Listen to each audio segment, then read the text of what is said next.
Hello everyone, welcome to another episode of Non-Scripted Ramblings. I'm Kendall Richardson, thank you for joining me, and today I'm going to be giving you my thoughts on part 3 of Crisis on Infinite Earths, the epic Arrowverse crossover that has now ended with a massive cliffhanger. And I cannot contain myself. We have to wait a whole month until we can find out exactly what's going to happen, how this story is going to end, and how, I guess, the multiverse will go on in some form, because it's not looking too good for our heroes right now, which is, fine, makes sense. Of course, you want to, if you're ending on a cliffhanger, you want to keep people like, holy crap, I think it's going to work out. I mean, of course they're going to work out. This is a superhero crossover. But just, you've got to set up those stakes. So the multiverse is gone. From the start of this episode, we found out that there was only 7 Earths remaining out of the thousands upon thousands. The antimatter wave had wiped all of them out of existence. And then the other 6 left, and then they managed to stop the antimatter wave before Earth 1 was destroyed, and then things got really screwed up. So, but nevertheless, this was another entertaining episode of the Crisis crossover, and this was the Flash episode as well. So, there was some really good Flash content for Flash fans in this episode. Which was really great to see. We finally got to see the play out of the newspaper article, which, they've now, I guess you could say they've basically now changed it, because, for years it says, Flash is Flash missing, vanishes in crisis, and that was leading up to this, and then, the events of last season pushed the Crisis forward from 2023 or 24 to 2019. But now again, the whole season of Flash has been building up to the fact that Barry's going to die. The Monitor came and told Barry and Iris that Barry was going to die. Barry Allen dies in Crisis. Now, they've done a very excellent thing in regards to Barry Allen dying in Crisis and the newspaper article coming true, except it's not the Barry Allen that we know. It's not Earth 1 Barry Allen that dies in Crisis, that vanishes in the Crisis.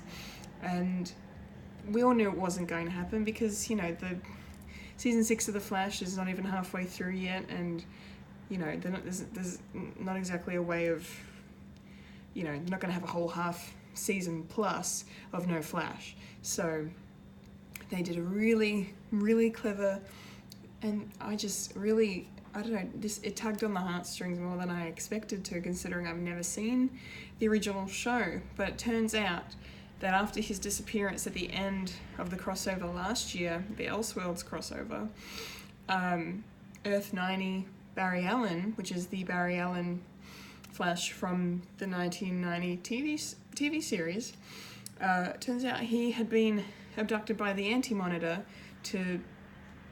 he's using his speed to create the on this big treadmill machine that creates the antimatter waves.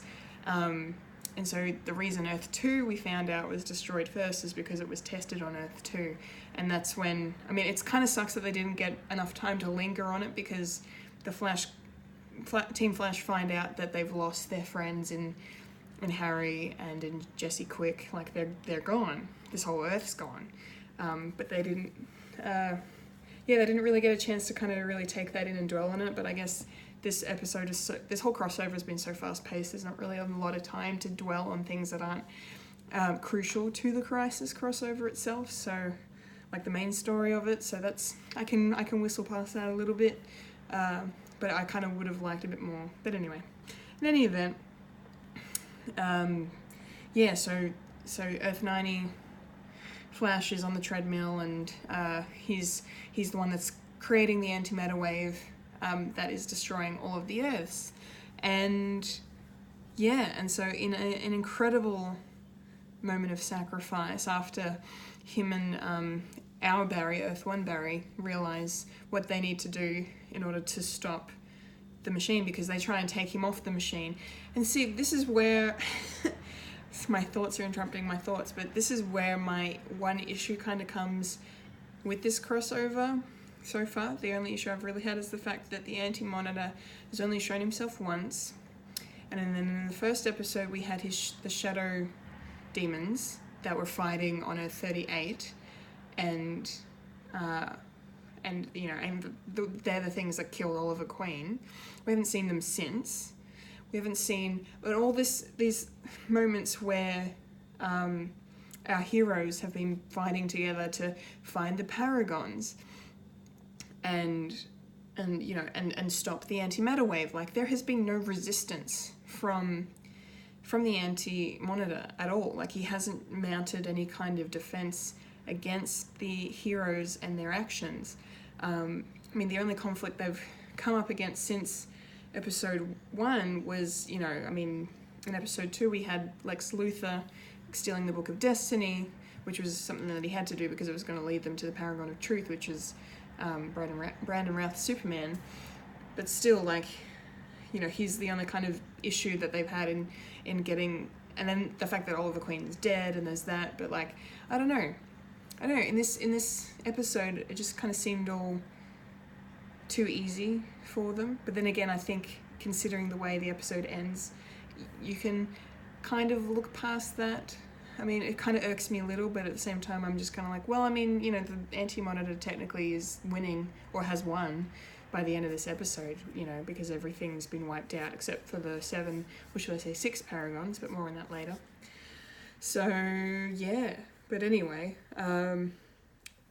the way, you know, the way the machine works is that apparently, like, they took Earth 90 Barry off the treadmill, and then he's like, no, you have to put me back on, because if there isn't someone, you know, running this thing, then it's going to, you know, self-destruct and cause all of the multiverses, the remaining ones, to self-destruct as well all at once. And I'm like, well, if the Anti-Monitor's goal is to wipe out the multiverse and then create his own multiverse, you know, his anti-multiverse or whatever he's doing, that's his plan, we find out in this episode. If that's his plan, then why the hell doesn't he just let the machine blow up and then, cool, I've got a whole, look at all of the space I have for activities and building my own universe. Like, that kind of seemed strange to me. Like, why? I don't know. I feel like I must be missing something, so please feel free to comment below if I have missed a point in this. But that just seemed, I'm just like, well, if you can do that, then why not just do that? But anyway, yeah, so they have to figure out a way to stop the wave without, you know, stopping the machine and not letting the machine blow everybody up. So yeah, what's going on? But it is all explained really well and performed really good, so it's fine.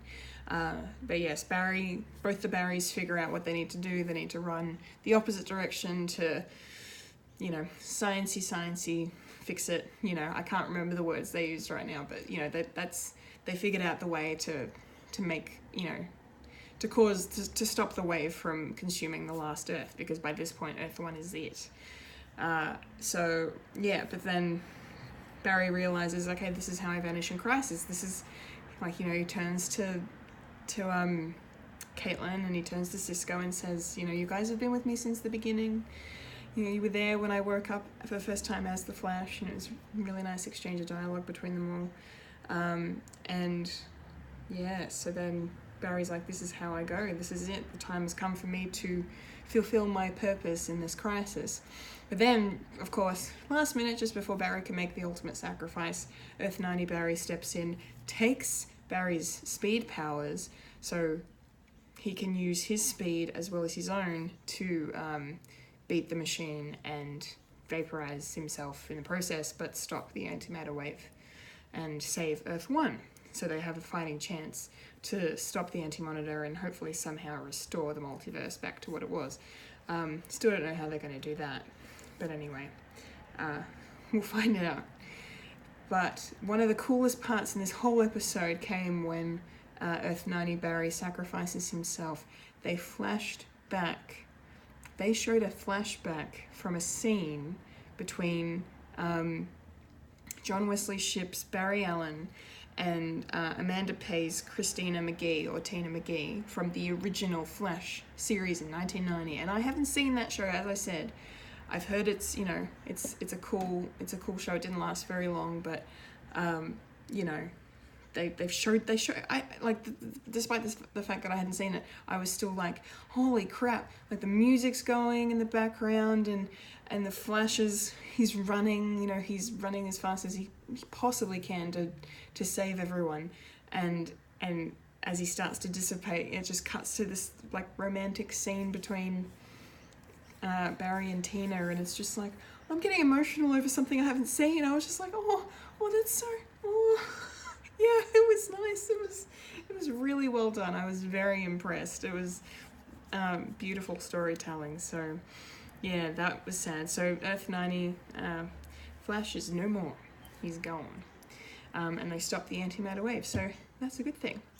Now, one of the other big parts of this episode, we finally got to be introduced to Osric Chow's character in the Arrowverse now. I don't know if he's going to be around post crossover or not, but we'll see. So at the start of the episode, with the help of Cisco, Ray was able to locate, using his machine, the remaining 3 Paragons. Turns out that John Jones, he's the Paragon of Honor, and Barry Allen is the Paragon of Love. And then which is so sweet. And then we find out that Osric Chow is Dr. Ryan Choi, and he's the Paragon of Humanity. And so they need to find him because somehow he plays a role in helping to save the multiverse. So yeah, I really like Osric Chow. He's a really fantastic actor, and you know, he's playing this really kind of, I don't know, he's full of nervous energy, kind of on edge kind of guy, but he seems like a really sweet person, and he totally fanboys over meeting Ray Palmer, which is adorable, and I really liked that scene. It was really nice. But yeah, he has to be convinced to join the fight because he's like, well, if the world's ending, I need to be with my family. So, and understandable.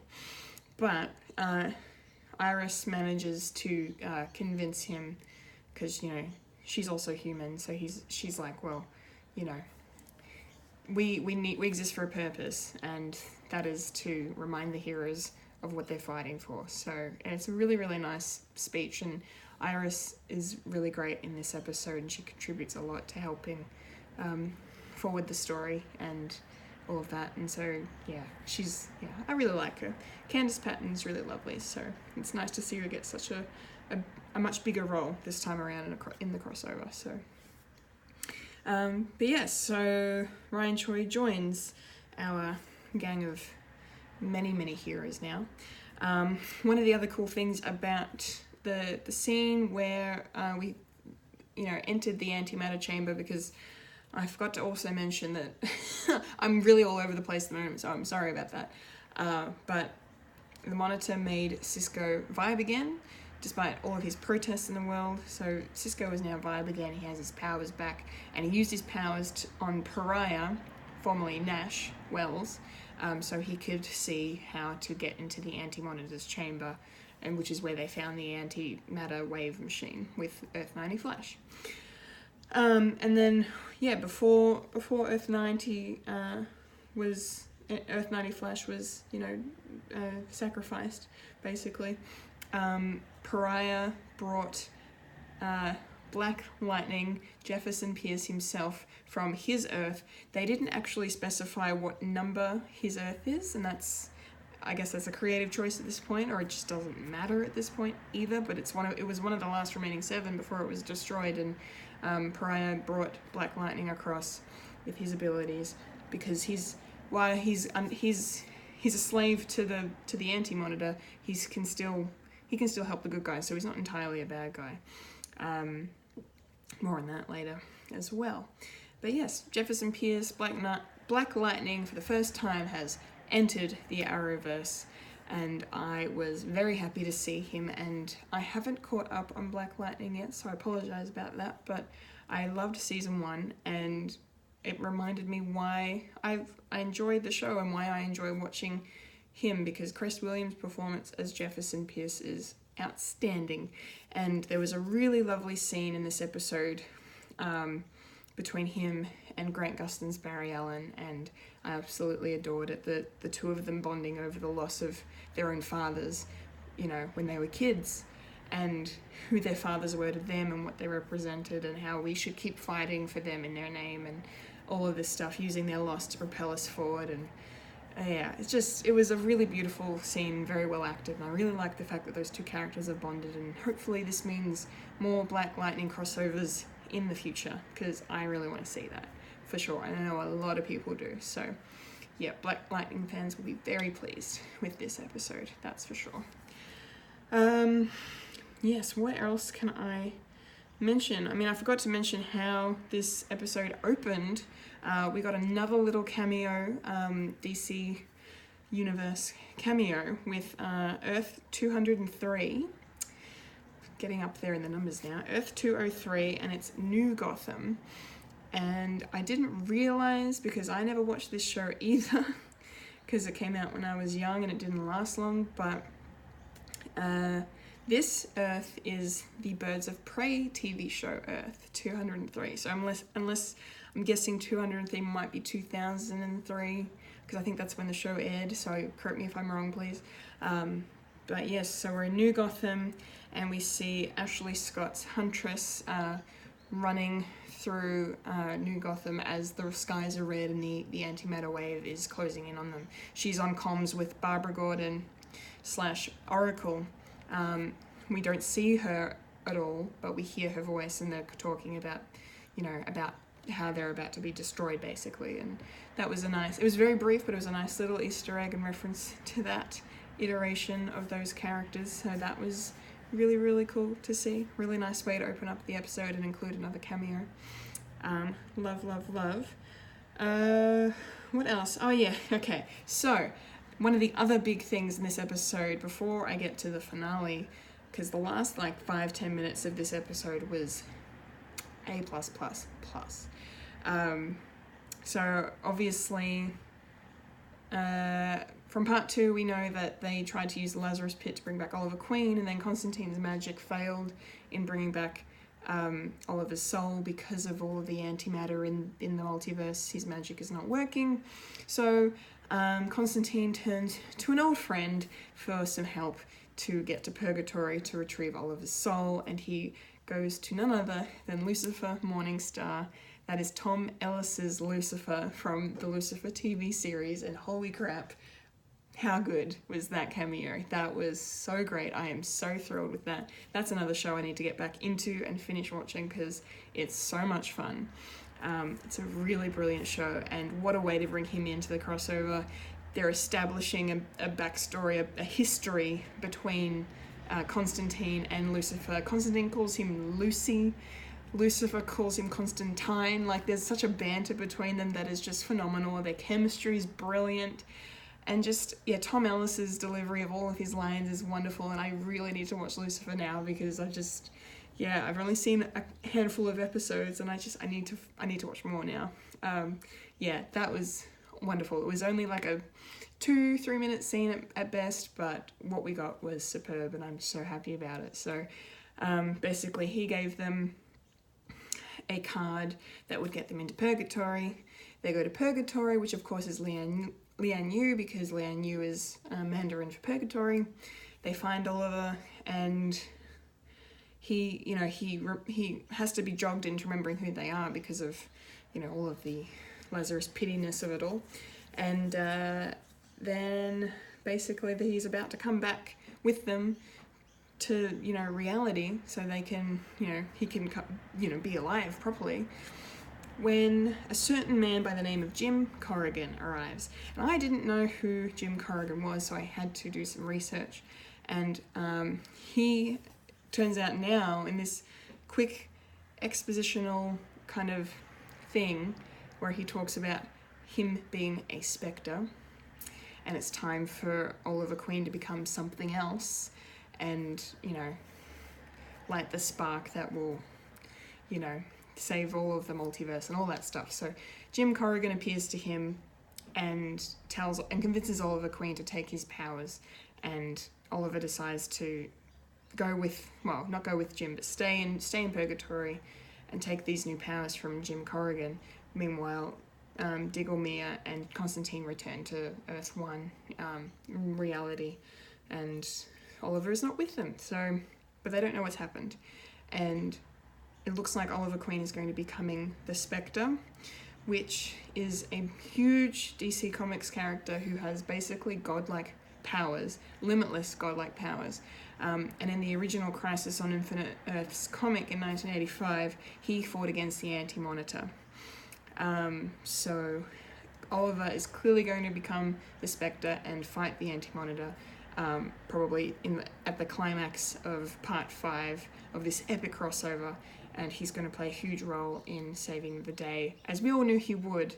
Like I've been saying from the start, ever since they killed him off, I'm like, nope, that's not the end for Oliver Queen. So he's coming back, but not as the Green Arrow, as something else, as the Spectre. And I really like how they use the wordplay from the Green Arrow's intro to really drive that home, that, you know, all season long of Arrow they've been teasing something else, you know, happening to Oliver Queen. Like he's become the Green Arrow. He was the Hood, the Arrow, now he's the Green Arrow. Like he can't really go any further, so now he is going to be the Spectre and hopefully save the day, most likely save the day.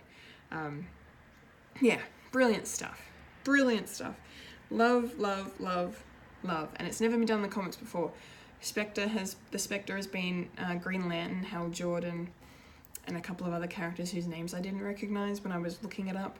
But yeah, the biggest name, Hal Jordan, Green Lantern, has been the Spectre at one point. It's never been Oliver Queen, the Green Arrow. So this is completely new territory for DC, and I think it's very, very exciting. So I cannot wait to see how this is going to unfold in a month's time.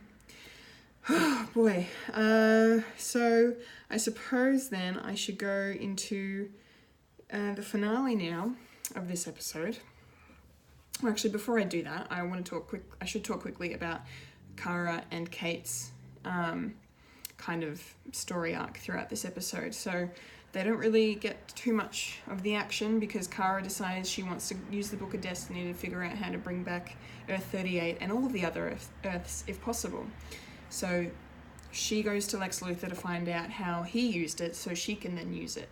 And Kate is with her, and Lex Luthor says, you know, if you're going to use it, you're going to lose your mind. It's going to backfire on you. It's not going to work, blah, blah, blah. Like it's just not feasible, but Kara doesn't want to give up. And so her and Kate come to blows a bit in this episode, which is really interesting. You know, even Kara says by the end of the episode to Kate that that's the reason she's the paragon of courage, is because she stood up to Supergirl. I mean, the only reason she stood up to Supergirl really was because she had kryptonite on her, but Kara didn't know that, so she doesn't need to know that. But yeah, but that, I don't know, I really like the fact that Kate, barely knowing Kara at all, like, you know, this is the second time they've ever met, stood up for what was right in that moment to stop Kara from letting her emotions cloud her judgment and interfere with, you know, trying to save everyone. This is not the way to save everyone. It seemed like the quick and easy way out, right? But thankfully, Kate brought Kara to her senses, and she backed down. So it's what Kate said as well, is that Kara is she's got one of the biggest hearts that she's ever met in anyone, and it's true. Kara Danvers is pure heart, and just she's an incredible woman and an incredible hero, even more so. So it doesn't surprise me that she was so desperate to try and find a way to save her Earth, you know. But nevertheless, I really like the fact that Kate came clean and said, I've got kryptonite. I took it from Bruce Wayne after he died on Earth, was it 99? Yeah, it was Earth 99, wasn't it? I've forgotten. Yep, Earth 99. That's where they went. So, Yes. Cool. All right. Let's get into the finale of this episode. Oh boy. Okay. Also nice to see John Diggle in the crossover finally. Ugh. Gosh. He is a wonderful, wonderful human being. So he, in this episode, is dealing with the fact that he wasn't there when Oliver died and his guilt over that, and then the fact that Lila, his wife, is missing and they don't know how to find her, and just conveniently, as they're discussing how to track her down, Harbinger, Lila, appears and is all goody-goody, you know, after, like, we know, the audience knows, she was with the Anti-Monitor the whole time. So this can't be good, like, but it was so, I don't know, I'm so gullible, so I was convinced. I was like, oh, okay, maybe she's like Pariah. She's good, but she can be manipulated by the Anti-Monitor, and I think that's probably what they wanted us to think. Because she's all like, oh, Johnny, you know, and they hug and they kiss, and, like, you know, she's like, I can't remember anything where I've been, and blah, blah, blah, and then, you know, cut away and cut back, and then her eyes are glowing, and she's got this evil grin on her face, and then everybody clicks as to why she's there, and then why Pariah is there, because Pariah is only ever there to witness tragedy brought by the Anti-Monitor. So, yeah.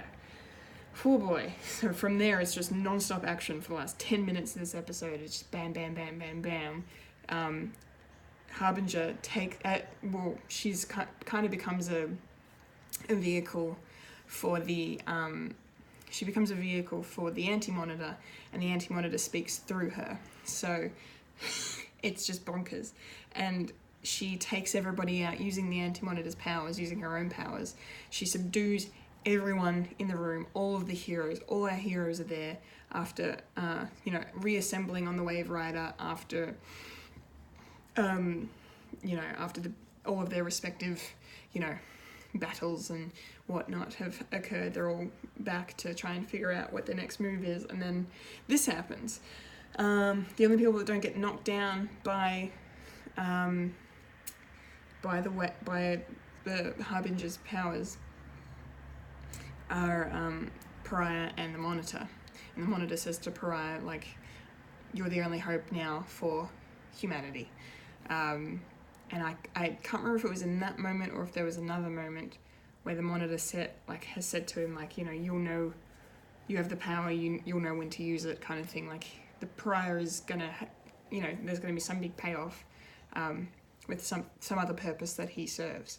And in this moment, he realizes what it is, and he reaches his arms out and he lets his power, like, touch all of the Paragons. So all 7 Paragons that are on the Wave Rider get zapped away somewhere. And in the moment, it was just all very Avengers Infinity War to me, especially the way Barry reached out for Iris.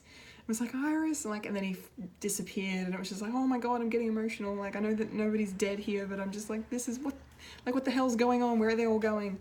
So Pariah does that, and then I think Pariah fucks off basically after that.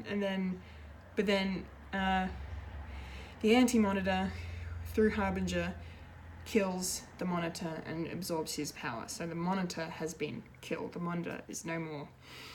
And then we watch as the wave of antimatter resumes, consumes Earth-1 and consumes the Wave Rider. And we watch as all our heroes perish on board the Wave Rider. They are no more. There is a really nice brief moment where Iris looks at Tyler Hoechlin's Superman, and they exchange, you know, this glance of like, okay, the Paragons aren't dead, we're going to be saved, everything's going to be fine. And Superman just nods at Iris before they disappear.